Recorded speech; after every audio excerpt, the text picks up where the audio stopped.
안녕하세요, 여러분. 제가 저번 방송에서 그 한국에도 정치에 희망이 있습니다 하고 선거제도 개혁에 대해서 방송을 만들었는데요. 이번에는 선거제도 개혁과 더불어 한국을 정말 180도로 바꾸어줄 그런 큰그 기회가 바로 한국의 교육의 개혁에 있다라는 것을 알려드리기 위해서 방송을 준비했습니다. 오늘은 여기 사진에 나와 있는 이 교수님의 도움을 좀 받을 텐데요. 제가 이 교수님과 전화 통화도 했고 이 교수님의 영상을 다 찾아봤고 책도 읽고 했는데요. 정말 우리나라에도 이런 목소리를 높이는 교수님이 있다는 게 굉장히 행복했습니다. 여러분도 이분을 아시는 분도 계실 거고 모르시는 분도 계실 텐데 모르셨다면 오늘 정말 행운이 좋으신 겁니다. 여러분들의 왜 간지러운 것을 긁어주는 약간 그럴 때 굉장히 시원하잖아요. 그런 교수님입니다. 그래서 꼭 이 방송을 끝까지 보셨으면 좋겠고요. 일단 이 교수님의 메시지를 한번 들어보겠습니다. 너무나 큰 문제예요. 우선은 아이들을 너무 고통스럽게 하기 때문에 당장 그게 너무나 큰 문제죠. 모든 집에서. 그것은 일단 이 통계로도 우리가 얼마나 아이들이 불행한지 나와 있죠. 여러분 아시죠? 예, 청소년 자살률이라는 게 지금 전 세계 평균의 대체로 서너 배 많은 1등이에요. 계속 1등이에요. 1년에 평균 한 250명의 아이들이 자살합니다. 자살하지 않는, 난 어떻게 보면 250명이 자살한다는 것보다 더 끔찍한 게 청소년의 3분의 1, 전체 청소년의 3분의 1이 상시적인 자살 충동에 시달린다는 거예요. 이게 더 끔찍해요. 그냥 어떤 특수한 아이들이 자살하는 게 아니라 대부분의 아이들이 자살 충동에 시달리고 있다는 거예요. 그 이유는 대부분 학업 스트레스입니다. 그냥 경쟁으로 몰아넣어서 아이들이 행복감을 느끼지 못하는 세상을 만들어 놓은 거예요. 청소년뿐만이 아니에요. 아이들, 어린 아이들이 우울한 나라입니다. 저는 아동 우울증이란 말 자체가 너무 신기했어요. 아동 우울증? 이런 말이 성립하나? 검은 백마? 이런 말이 성립해요? 성립 안 하잖아요. 검은 백마, 형용모순이라 그러죠. 어떻게 백마 앞에 검은이라는 형용사가 붙을 수 있어요? 어떻게 아이 앞에 우울이란 말이 붙을 수가 있어요? 에? 아이라고 하는 건 온 세상이 다 놀이터고 보이는 모든 게 장난감이고 호기심의 대상이고, 저희도 어렸을 때 온통 그냥 보이는 모든 것들을 그렇게 가지고 놀았잖아요. 자치기부터 뭐 돌깨기 뭐 해가지고, 그땐 장난감도 없으니까.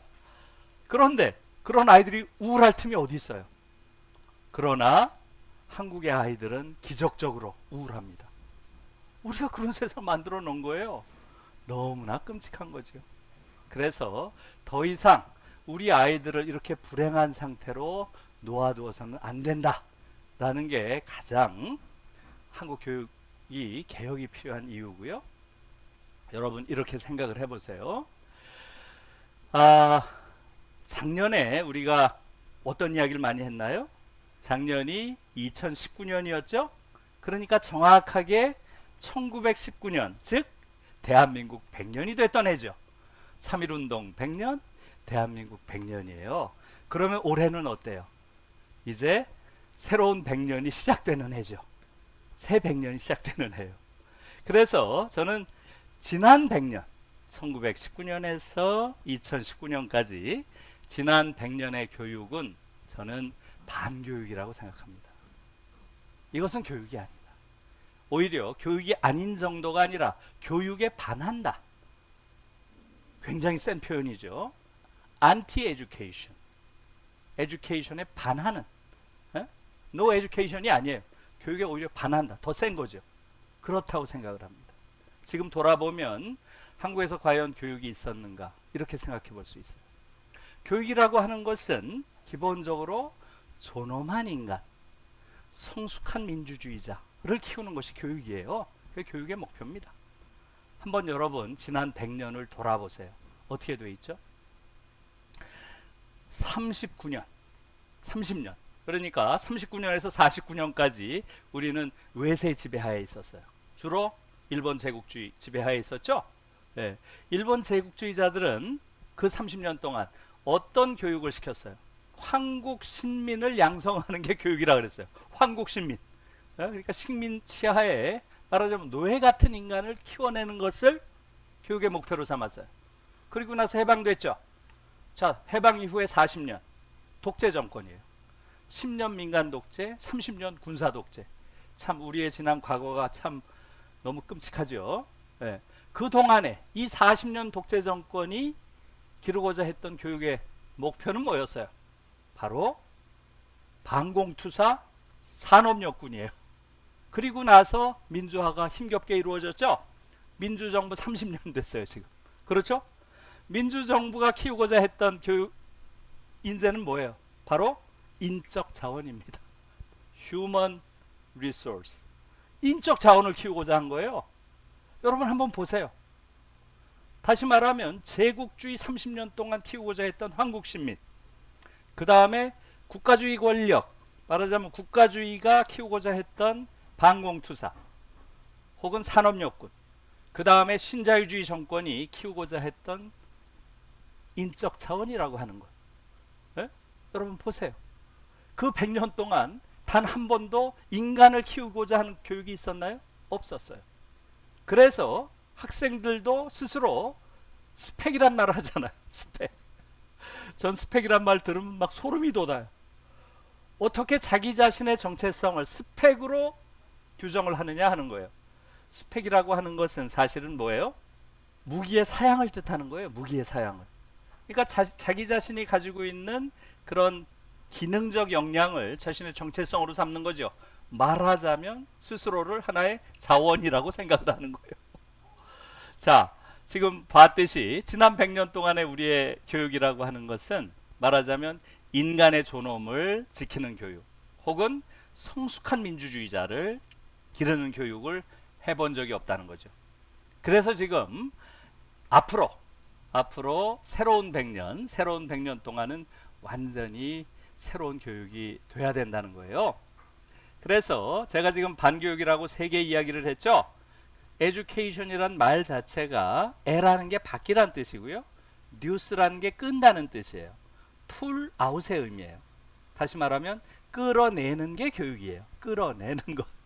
근데 한국 교육은 완전히 반교육이라는 것이 아이들 안에 있는 고유한 특성, 소양, 어떤 재능 이런 걸 끌어내줘야 되거든요.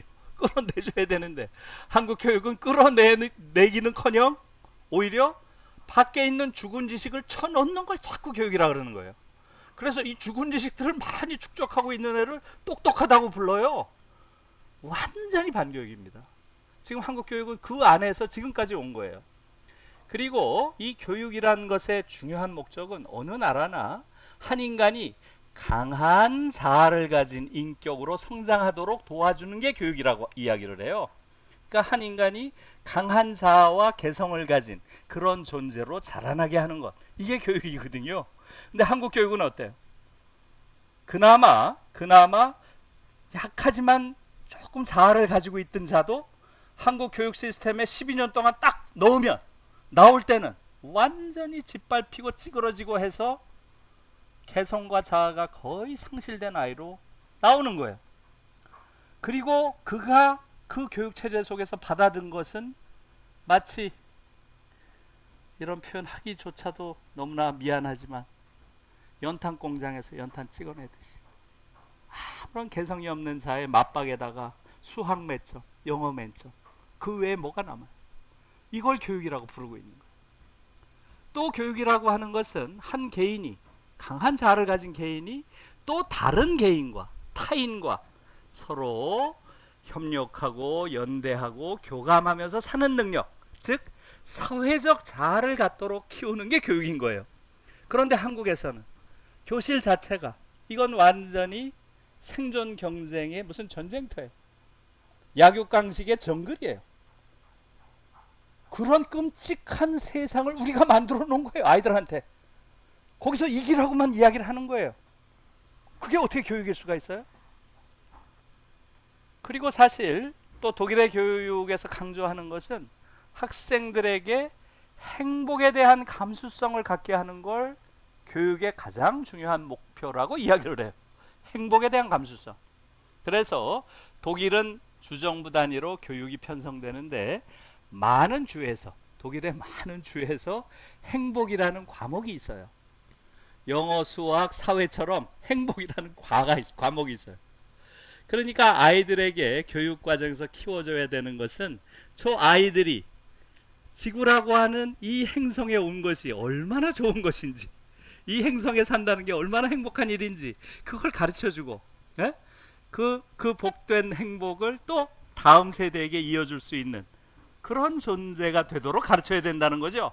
그러나 한국 교육에서는 아이들은 아주 어려서부터 깊은 불행감을 내면화하고 끊임없이 1등만 존중받는 그런 공간 안에서 거의 대부분의 아이들이 좌절감, 열등감을 내면화하는 그런 나라예요. 그래서 사실상 한국이란 나라에서 교육을 받고 정상적인 인간으로 아이가 성장하는 것, 그게 가능할까? 아주 본질적인 질문이죠. 여러분 어때요? 제가 보기엔 불가능해요. 불행해도. 이것은 많은 지표들이 보여주고 있어요. 다시 말하면 대다수의 한국인들이 깊은 열등감을 내면하고 있습니다.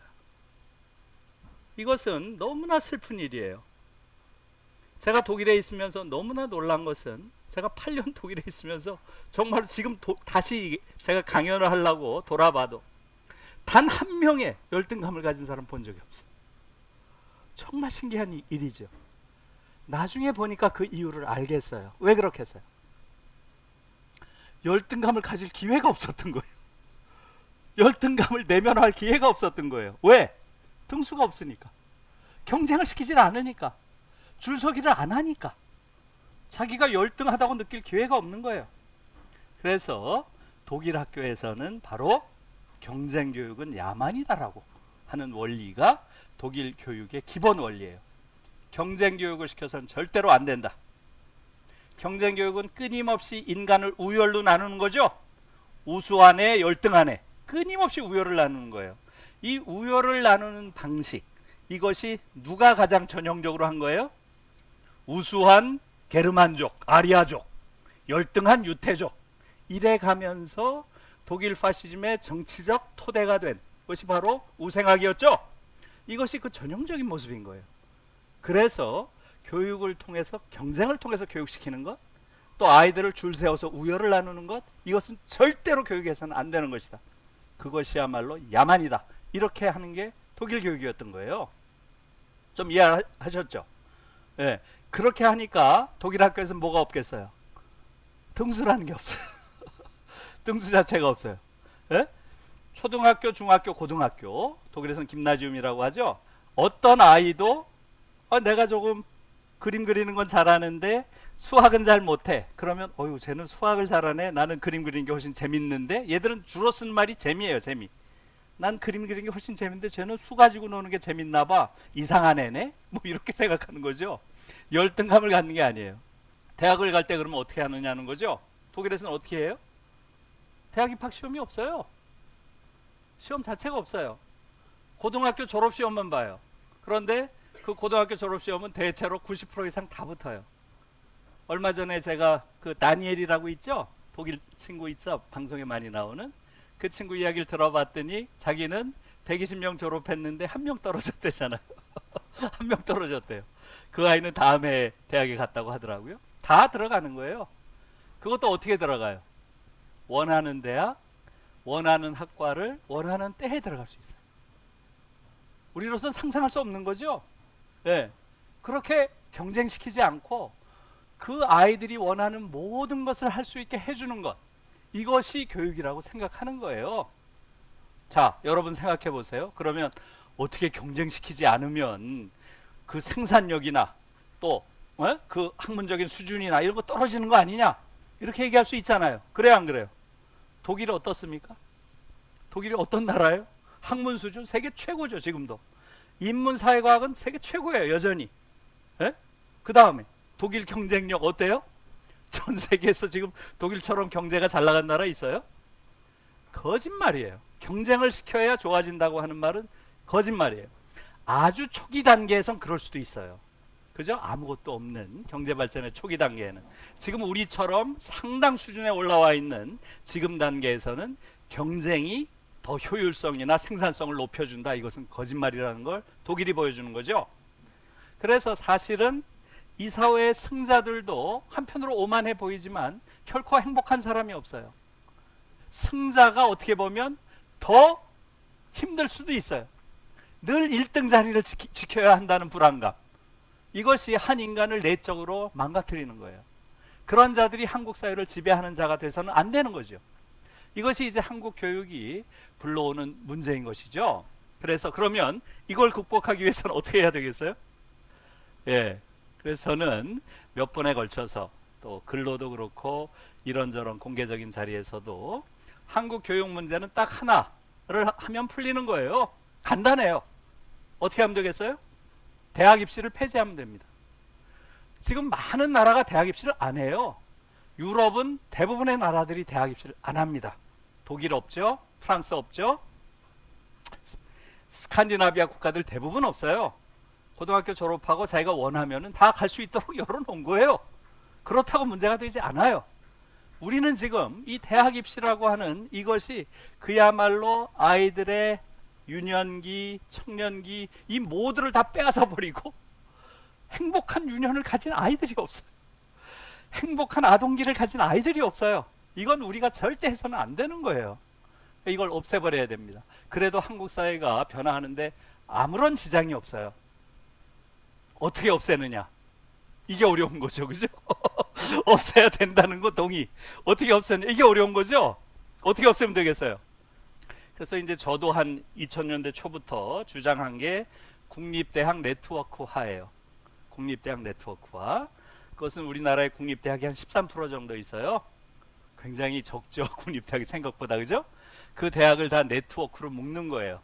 예를 들어서 제주대학, 국립1대학, 서울대학, 국립5대학, 대전대학, 국립3대학 이런 식으로 넘버링을 주고 그 다음에 국립대학 사이에서는 다 얼마든지 요번 학기엔 내가 제주 국립1대학에 있다가 다음 학기는 국립5대학 대전의 충남대학교에서 요런 수업을 들어야 되겠다. 이렇게 다 자유롭게 옮겨 다닐 수 있게 하고 졸업할 때는 국립대학 졸업장을 탁 찍어주면 되는 거예요. 예? 그렇게 하면 아무런 뭐가 없죠. 뭐 국립대학 나왔다고 무슨 뭐 대단한 게 아니고. 그러면 또 어떻게 얘기를 해요? 그러면 연대고대가 그 역할을 할 거 아니에요. 이렇게 얘기할 수 있어요. 그죠? 예, 사립대학들, 소위 명문 사립대학이라고 하는 그런 대학들도 마찬가지죠. 예, 그러니까 대학 등록금을 없애고 많은 사립대학들을 공영화해야 돼요. 그것은 점진적으로 얼마든지 가능합니다. 많은 나라에서 사례들이 있고요. 다시 말하면 국립대 네트워크와 사립대 공영화를 통해서 대학 서열을 없애는 거예요. 그러면 대학 시험 볼 필요도 없죠. 어느 대학 나왔다는 걸로 평생 그걸 가지고 프라이드를 가질 이유도 없고 대학을 나왔거나 안 나왔거나 어느 대학을 나왔거나 이걸 가지고 자신의 정체성으로 삼는 이런 어처구니 없는 시대는 이제 끝나야 돼요. 더 이상 끝! 그게 저는 지난 과거 100년 동안의 잘못된 교육, 반교육 100년을 끊고 이제 새로운 100년의 교육으로 나아가는데 가장 중요한 것이라고 생각을 해요. 그래서 그것을 이제 핵심으로 말하자면 경쟁 교육에서 이제는 연대 교육으로 바뀌어야 된다. 더 이상 아이들 경쟁시키지 말고 아이들이 서로 잘 협동하고 연대하는 그런 아이들로 키워야 된다는 거죠. 그것이 가장 중요한 것이다. 그리고 그런 연대하는 교육 안에서 아이들에게 반드시 키워줘야 될 능력은 독일 교육에서는 어떤 능력을 키워줘야 된다고 생각하겠어요? 독일에서는 아이들에게 3가지 역량은 반드시 키워줘야 된다고 생각을 해요. 그게 뭐겠어요? 첫째, 저항하는 능력. 둘째, 분노하는 능력. 셋째, 교감하는 능력이에요. 정말 놀라운 이야기예요. 저항하는 능력. 에? 잘못된 억압, 권력의 억압에 저항하는 능력을 반드시 배워야 된다는 거예요. 아이들이. 그래야 더 이상 과거와 같은 그런 독재 치하에 들어가지 않는다는 거죠. 두 번째는 뭐라 그랬어요? 불의한 권력에 분노하는 능력. 이것을 반드시 가르쳐야 된다는 거예요. 세 번째는 약자, 대체로 타자나 약자의 고통에 교감하는 능력을 아이들이 가져야 된다는 거예요. 이것이 이제 독일 교육에서 키워내고자 하는 목표죠. 그래서 첫 번째 우리가 지금 바꿔야 될 것은 뭐라 그랬어요? 경쟁 교육을 교감하는 교육, 연대하는 교육으로 바꿔야 된다. 아이들에게 지금 말씀드린 저항하는 능력, 분노하는 능력, 교감하는 능력을 키워줘야 된다. 이게 이제 독일식 교육인 것이고요. 두 번째는 교육의 목표가 이제 달라져야죠. 더 이상 이런 예쁜 아이들을 그저 자본주의가 요구하는 하나의 기능, 인적 자원으로 보는 그런 관점은 이제 끝내야 돼요. 교육의 목표는 존엄한 인간, 성숙한 민주주의자를 길러내는 것이지 기능적으로 써먹다가 버리는 자원을 기르는 게 아니라는 거죠. 그 교육의 목표 자체가 바뀌어야 된다는 거예요. 그래서 이 두 가지가 지금 한국 교육이 이제 변해야 되는 중요한 방향이라고 생각하고요. 그래서 사실은 제가 며칠 전에 그 선생님, 지금 교사로 계신 교사이면서 지금 하나의 어머니인 그분이 또 장문의 글을 쓰셨는데, 거기 보면 제가 제안하는 이런 것에 대해서 정말 이게 단순한 꿈이 아니다. 정말 우리가 무언가를 움직이면, 우리가 지금 광화문에서 촛불을 들어가지고 대통령까지 탄핵한 그런 사람들인데, 그래요 안 그래요? 우리가 전 세계가 이 코로나 때문에 정신없는 속에서 우리는 아주 기품 있는 그런 아주 성숙한 이런 모습을 보인 민족이잖아요. 그래요 안 그래요? 그런데 이런 교육의 지옥상 속에서 우리가 그것을 바꿀 능력이 왜 없겠느냐? 그러니까 우리가 이제라도 광화문에서 교육혁명의 촛불을 들어야 된다, 이렇게 주장하는 그런 글들을 제가 보고서 뭉클했는데, 그냥 제가 말로 설명하는 걸로 하고요. 그래서 저는 이제 이 교육과 관련해서는 지금 여러분들이 다 교육과 관련해서는 당사자잖아요. 또 미래의 당사자고, 교육과 관련해서 우리가 이렇게 만들어졌고, 또 우리 아이들이 또 잘할 것이고, 더 이상 지금까지의 교육은 안 된다, 여기엔 동의하시는 거잖아요. 그러면 어떻게 할 것인가? 이것은 제가 지금 말씀드린 대로 대학 입시를 폐지하고 모든 사람, 초등학교부터 일체의 경쟁을 못하게, 경쟁을 야만으로 보고 모든 아이들의 개성과 잠재력을 끌어내는 그런 교육을 해야 된다는 거예요. 그래서 마지막으로 말씀드리자면, 우리 한국 사회는 완샷 사회고 독일은 텐샷 사회다, 이런 말을 윈프리드 베버라고 하는 만하임 대학의 교수가 저희와 이제 교육 관련된 이야기를 하면서 와서 했어요. 그 말이 정말 가슴에 와닿았어요. 독일은 텐샷 사회인데 한국에 와서 보니까 완샷 사회다. 한 번에 본 시험으로 그냥 인생이 결정되는 이런 나라가 어딨냐. 여러 번, 10번의 기회는 있어야지. 다양한 기회가. 그래서 저는 이제 그걸 보면서 독일 사회는 모든 걸 할 수 있게 아까 열어놨다 그랬죠. 결국은 하나의 공동체가 가지고 있는 가장 이상적인 모습은 뭐겠어요? 독일 사회가 아주 이상적인 사회로 보이지만 사실은 이상적일 뿐만 아니라 합리적인 거예요. 생각해 보세요. 그 구성원들이 가지고 있는 잠재력이 있잖아요, 그죠? 그럼 그 구성원들의 잠재력의 총합이라는 것도 있겠죠. 제가 보기에 독일 같은 나라는 그 잠재력의 총합이 한 7, 80%는 최소한 구현되는 사회예요. 이루어지는, 기회를 주니까. 그러나 한국 같은 사회는 저는 그 잠재력의 총합의 20, 30%도 구현이 안 되는 사회예요. 나머지는 많은 잠재력과 천재성들이 사장되는, 고사하는 이런 사회인 거죠. 이런 것들을 바꿔야 되겠죠.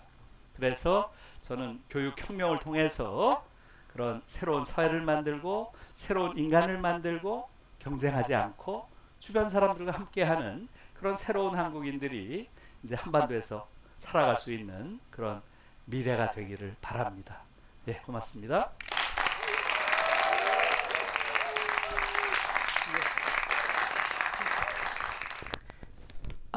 여러분들 어떻게 느끼셨나요?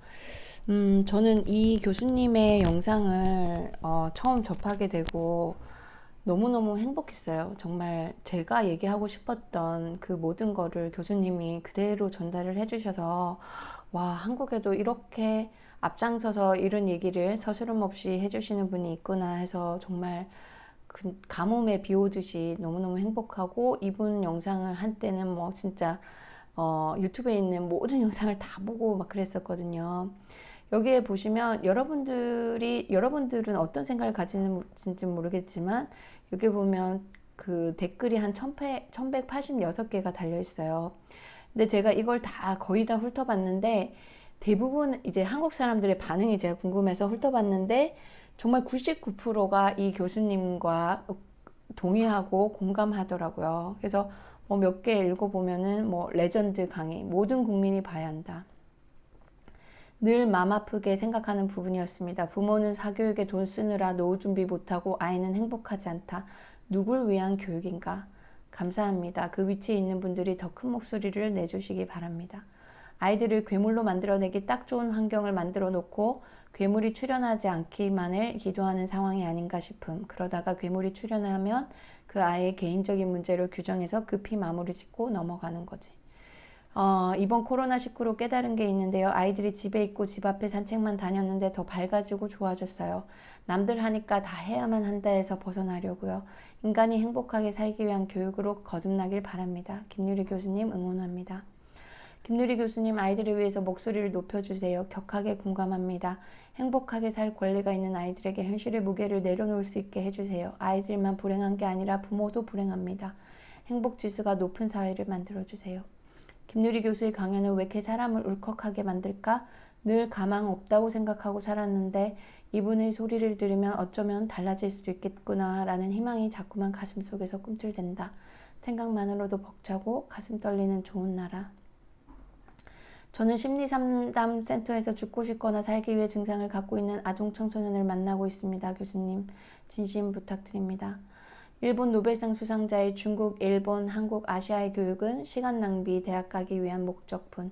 이 말에 전적으로 동감한다. 그리고 아마 말은 없어도 전 국민 거의 대다수가 마음속으로 동의할 거다. 아이들을 지도하는 교사입니다. 경쟁하는 교육이 아니라 연대하는 교육이 이루어져야 한다는 말씀에 공감합니다. 학업 수준에 따라 직업별 연봉차가 큰 현 우리나라 상황에서 좋은 직업을 얻기 위해 점점 경쟁이 심해져서 심지어 독감으로 결석했던 친구에게 노트를 빌려주지 않는 것이 당연하다고 말하는 아이들을 보며 교육제도에 앞서 사회적 인식의 변화와 제도 개선의 필요성을 절실히 느끼고 있습니다. 코로나로 아이들을 처음으로 학원에 안 보내면서 느낀 것이 많았습니다.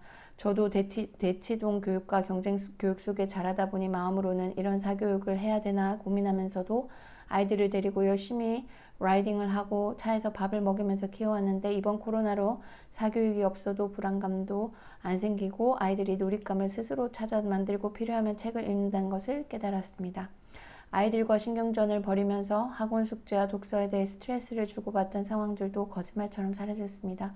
이제부터 코로나 끝나고 주변에서 하나둘 다시 학원을 보내는데 저는 어떻게 해야 하나 고민하고 있는 상황에 김누리 교수님의 강의를 듣고 드디어 결정하게 되었습니다.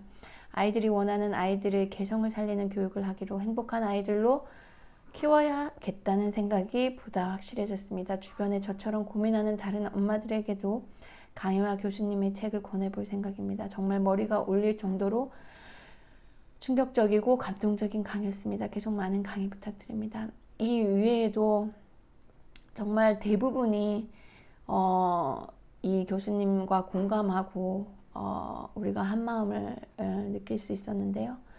저는 사실 이거를 10몇 년 전부터 느끼고, 제가 한국을 떠난 이유가 바로 가장 큰 이유 중에 하나가 한국의 교육은 정상적인 교육이 아니고 그 교육을 제 아이에게 주고 싶지 않아서였습니다. 아이를 대학에 보내놓고 한국에 다시 돌아왔고요. 많은 분들이 이렇게 공감하고 있는데 실제로 이게 교육혁명, 교육개혁이 되고 있지 않다는 사실에서 굉장히 화가 났었고 속상했고, 그래서 1인 시위도 해봤고, 새로운 정당을 그러니까 기존 정당들이 관심이 없으니까 새로운 정당을 만들려고도 노력을 했고, 그런데 이제 아무래도 아는 사람도 많지 않은 상황에서 조직을 이렇게 만들기가 굉장히 힘들더라고요. 사실 그렇지만 마음 한편으로는 굉장히 아직도 그 열정이 남아 있습니다. 그래서 제 카톡으로 만약에 이런 교육 개혁에 앞장서고 싶으신 분이 계시면 꼭 연락 주시고요. 제가 댓글에 카톡을 남겨놓겠습니다. 또 한편 보여드리고 싶은 영상은 이분이 또 설명을 하실 때 정치와 교육을 연결하셔서 하신 말씀이 있으시거든요. 그래서 이것도 꼭 들어보시기 바랍니다. 그게 제일 중요하다고 생각해요. 지금 우리가 알고 있는 우리 자신은 상당히 왜곡되어 있는 부분이 많아요. 특히 우리가 알고 있는 정치 언어라는 것은 거의 대부분 기만의 언어예요. 모든 정치 언어는 사실 99% 기만의 언어예요. 거짓말의 언어예요. 히틀러 아시죠? 나치라고 보통 얘기하잖아요. 그게 이제 나ционal 소셜리스티쉐 아르바이터 파르타이예요. 국가 사회주의 노동자 당이에요. 나치 당의 원래 이름이. 그런데 나치가 정권을 잡자마자 제일 먼저 한 일이 뭔지 아세요? 사회주의자와 노동자들을 탄압하고 감옥에 가둔 거예요. 너무나 말도 안 되는 일이죠. 그 당시에 아무튼 인기가 있다고 하는 그런 언어들을 그냥 조합해서 이런 정당 만든 거예요. 이것은 독일의 사례만 그런 건 아니죠. 한국의 경우도 마찬가지죠. 한국 역사에서 민주주의와 정의를 가장 유린한 자가 누구예요? 전두환이라고 하는 육군 소장이었죠. 그가 만든 정당의 이름이 뭐예요? 민주정의당이에요. 그러니까 정치 언어란 이런 거예요. 그래서 이런 기만의 언어가 정치의 세계를 지배하고 있다는 걸 아는 게 우선 중요하고요.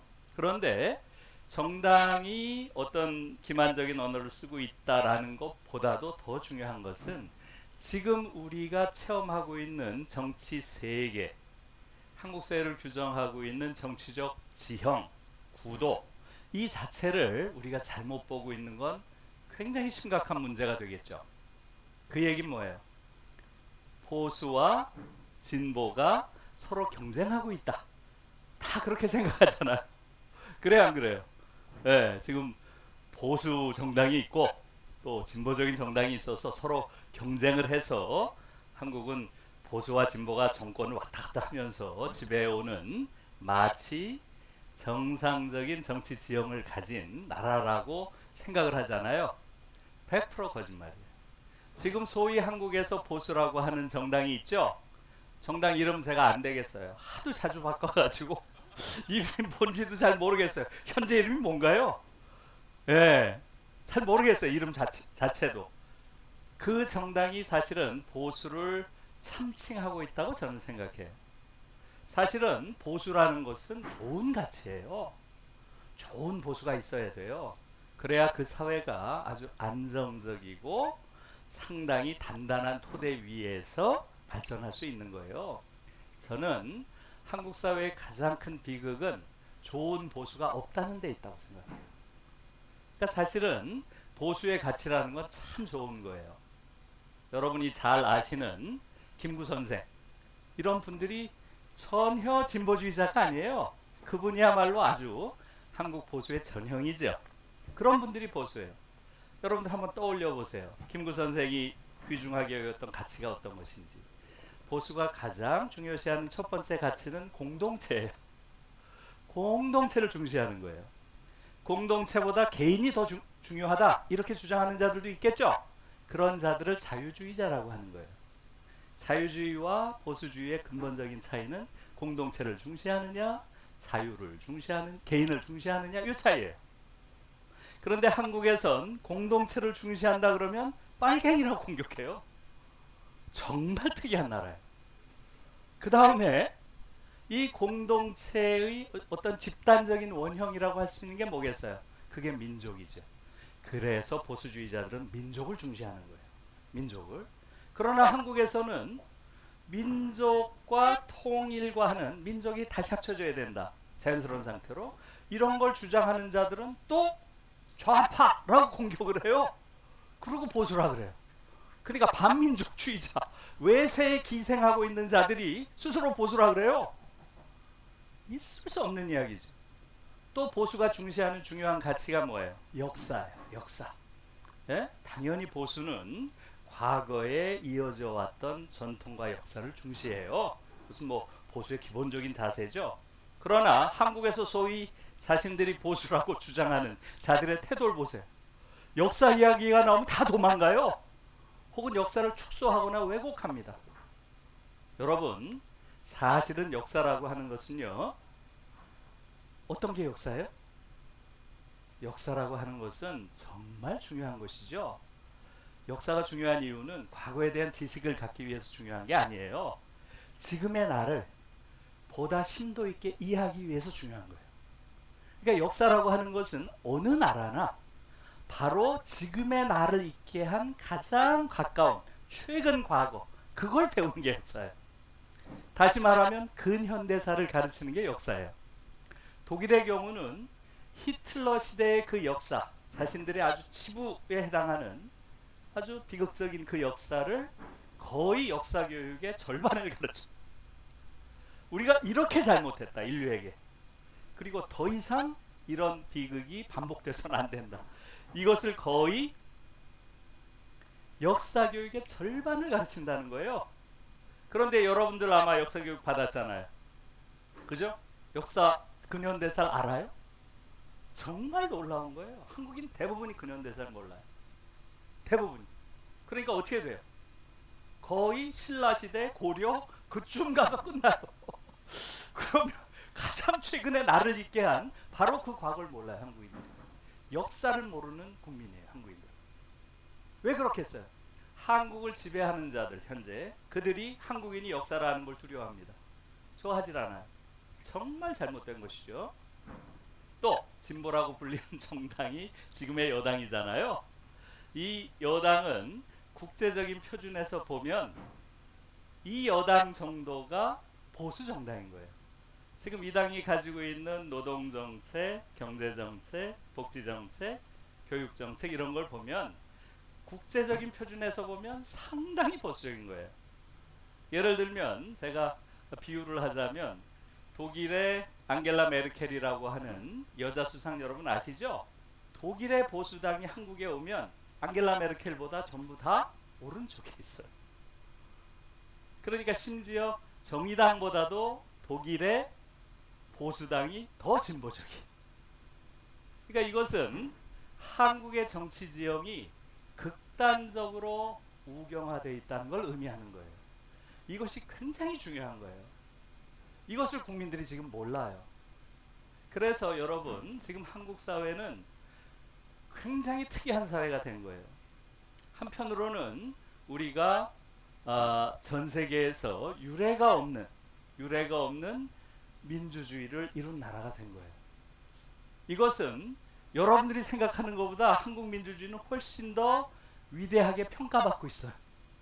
위대하게 평가받을 뿐만 아니라 최근에 코로나 방역에 대응하는 여러 나라의 사례 속에서 한국 민주주의가 얼마나 성숙한 시민의식에 기반하고 있는지를 보여줬죠.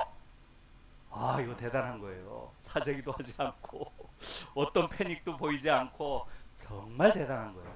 그 정도가 아니죠. 사실은 한국 민주주의는 소위 30-50 클럽이라고 여러분 들어보셨죠? 인구 5천만이 넘고 그 중에서 1인당 국민소득이 3만 불이 넘는 이런 나라가 전 세계에 많지 않아요. 대단한 경제성장을 했잖아요. 그죠? 그럼에도 불구하고 또 다른 한편에서는 한국은 너무나 이상한 현상이 많은 나라예요. 전 세계에서 16년째 자살률이 1위인 나라예요. 놀라운 나라죠. 거기다가 노인 자살률, 이것은 통계에 따라서는 10배 이상 높기도 해요. 이 노인 자살률이 심한 이유는 뭐겠어요? 들어가 보면 대부분 노인 빈곤 때문에 자살해요. 사실은 더 끔찍한 것은 여기 또 아동들이 있는데 아동이 우울한 나라예요. 아동 우울증이 세계 1위예요. 이것도 계속. 산업재해 사망률이 세계 1위입니다. 이것은 지금 25년째 1위예요. 25년째. 국민들이 이런 걸 잘 모른다는 게 난 너무 신기해요. 2000년 이후 지금까지 일하다가 죽은 노동자가 4만 명이 넘어요. 4만 명. 여러분 생각해 보세요. 지난 20년 동안 4만 명이 일하다가 죽었다. 이것은 사실상 전쟁 상태. 저는 이걸 내전 상태라고 생각해요. 자본과 노동 사이에 한국은 내전 상태에 있다. 자본이 노동을 죽이고 있다. 전 그렇게 생각해요. 그런데도 국민들은 여기에 대해서 관심이 없습니다. 너무나 당연시하고 있는 게 한국의 상황이에요.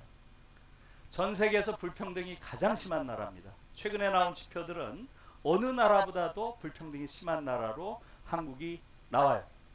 과거에 불평등하면 미국과 멕시코를 떠올렸잖아요. 지금은 한국이에요. 뭐 이 정도가 아니에요. 출생률 세계에서 꼴찌입니다. 2년 연속 출생률이 1이 안 되는 유일한 나라래요. 아이를 안 낳습니다. 왜? 지옥이라고 생각합니다. 자, 이게 이제 사실은 제가 한국 정치에 던지는 물음이에요. 뭐예요? 한편으로는 경제도 성장했고 다른 한편으로는 민주화도 이뤘잖아요. 이렇게 훌륭한 민주국가 우리가 만들었죠.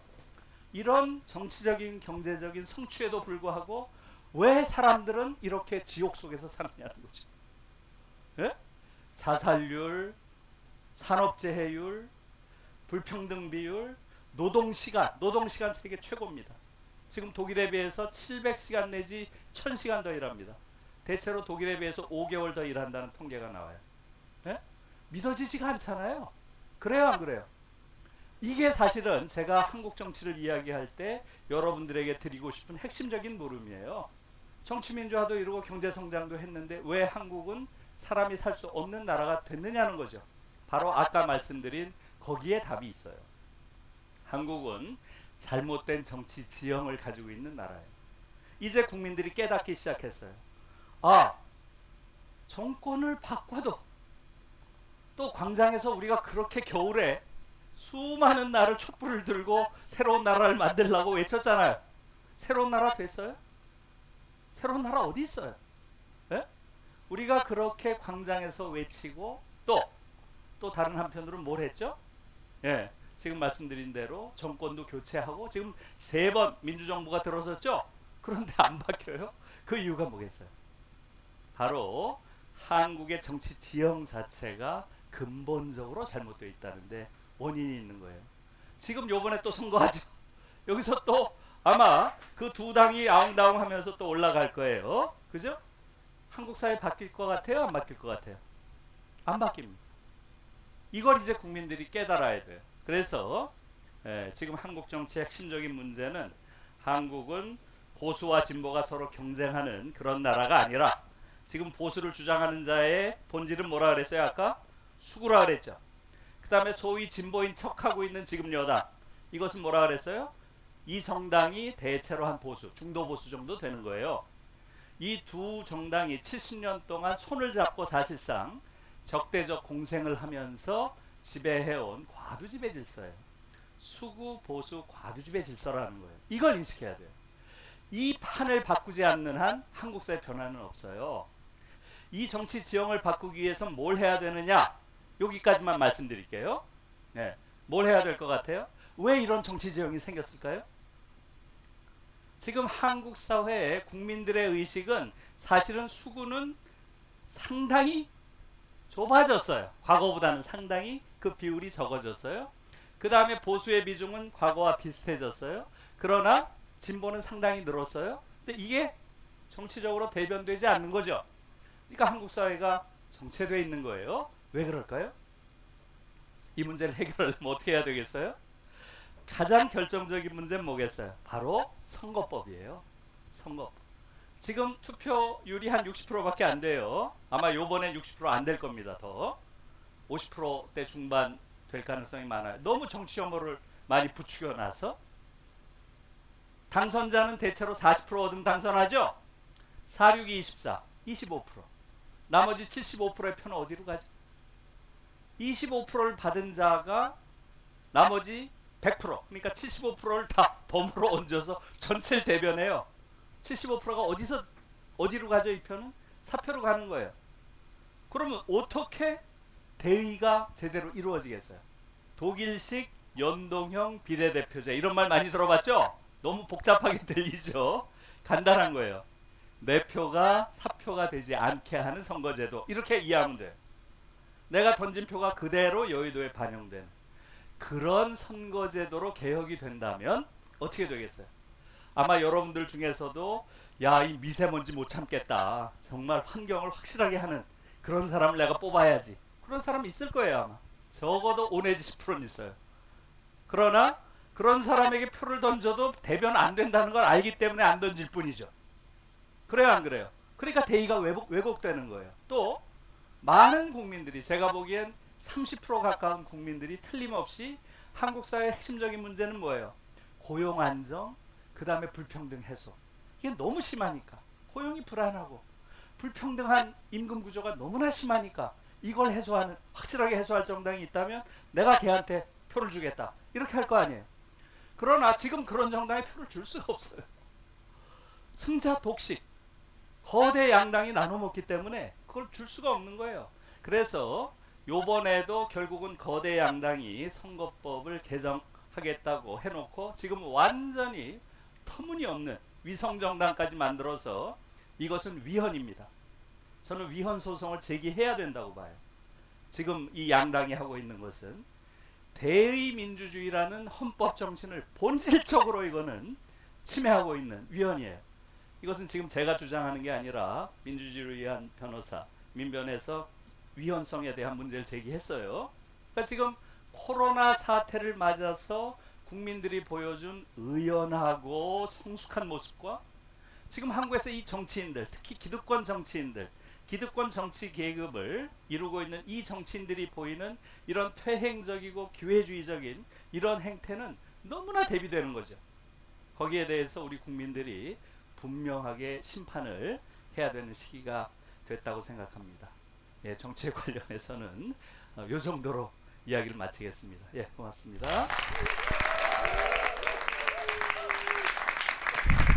여러분, 이 교수님이 어떤 말씀을 하실지 궁금해지셨죠? 저처럼. 그러면은 이제 영상을 유튜브에서 많이 찾아보시고, 이거 이외에도 엄청난 영상이 있고요. TV에 차이나는 클래스라고 거기 이제 방송에 나온 것도 있고, 여러 기관에서 이분을 초청해서 영상이 있고요. 한 번에 다 보시고 싶은 분들은 우리의 불행은 당연하지 않습니다. 이 책은 저는 하루 만에 그냥 다 읽어버렸어요. 정말 한눈에 쏙 들어오고 정말 공감할 수 있는 그런 내용입니다. 우리는 행복할 권리가 있다. 아시아에서 가장 높은 정치의식을 가진 한국인들이 어떻게 이런 체제를 용인할 수 있지요? 라고 기에르기스체 교수가 물었다고 하네요. 제가 저번 방송에도 얘기했지만 우리나라의 선거법을 바꾸면 우리나라의 정치 지진을 가져올 수 있고 우리에게 희망이 생깁니다. 이 방송에서 보신 것처럼 우리나라의 교육을 개혁하면, 그러니까 입시 위주 주입식 교육이 아니라 입시 제도를 없애고 입시 시험을 없애고 정상적인 교육으로 개혁을 한다면 우리나라는 180도 변화될 수 있습니다. 그래서 희망이 충분히 있고요, 여러분. 정말 우리나라는 헬조선이야. 희망이 없어. 한국을 떠나야 돼. 떠나는 길밖에 없어 라고 생각하는 젊은이들이 많아서 굉장히 마음이 아픕니다. 저 또한 여러분들 나이 때, 저도 30대 초반에 그래서 한국을 떠났는데요. 한국을 떠나니까 다시 그립더라고요. 저는 아이 교육을 이제 미국 교육도 문제가 많습니다, 여러분. 다만 이제 학원이 없으니까 한국만큼 지옥은 아니더라고요. 그런데 이제 미국 교육을 이제 대학교 보내놓고 제가 한국을 그리워서 온 이유는 역시 가족이 한국에 있고 그래도 외국에 나가니까 고향이 생각나더라고요. 그러니까 외국 나가면 애국자 된다 이런 말이 있는데 저는 한국에 대한 희망을 절대 버리고 싶지 않습니다. 지금도 저에게는 그런 꿈이 있고요. 사실 제 꿈은 좋은 정치인이 되어서 이 교수님이 말씀하시는 그런 우리나라의 다양한 문제점을 정말 해결할 수 있는 정당을 만드는 겁니다. 지금이라도 여러분들이 그런 데 관심이 있으면 제 카톡으로 연락 주시고요. 이제 선거법은 이제 이 교수님은 독일에서 공부를 하셨기 때문에 독일 연동형 비례대표제를 말씀하셨는데 저는 아예 그거보다 더 발전된 스웨덴식 정당 명부 100% 비례대표제를 추구하였으면 좋겠습니다. 그 운동을 이끌고 계시는 하승수 변호사님이 또 책이 있으신데요. 하승수 변호사님이 저한테 직접 책을 보내주셨는데 그 책도 다음에 제가 소개를 시켜드리겠습니다. 그분도 이제는 연동형 비례대표제를 2019년도에 추진을 하셨다가 실패한 이후에 아예 우리의 목표인 정당 명부 비례대표제 를 이제 추구하는 것이 답이다라고 책을 쓰셨거든요. 그래서 그 책도 다음에 소개시켜 드리겠습니다. 지금까지 이 영상을 보신 분들은 정말 여러분 한 분 한 분이 굉장히 중요합니다. 아까 댓글에 누군가가 나서서 고쳐주세요 이런 댓글이 있었지만 여러분 아무도 나서줄 사람 없습니다. 우리 힘으로 해야 됩니다. 그게 현실입니다. 누군가가 나서서 해결해 줬다면 벌써 정치판에서 이미 그런 소리들이 많이 나왔겠죠. 그렇지만 여러분 지금 한국의 정치판은 어떻습니까? 권력 다툼과 어떻게든 권력을 쟁취하기 위한 정쟁으로만 얼룩져 있고 저는 한국에는 정치가 사라졌다고 생각합니다. 지금 현재는요. 그래서 새로운 정치, 진정한 정치를 만들기 위해서는 새로운 정당이 필요하고요. 그리고 새로운 세대들이 앞장서야 합니다. 여러분 오늘은 여기까지 하겠습니다. 좋은 하루 보내시고 다음에 또 만나 뵙겠습니다.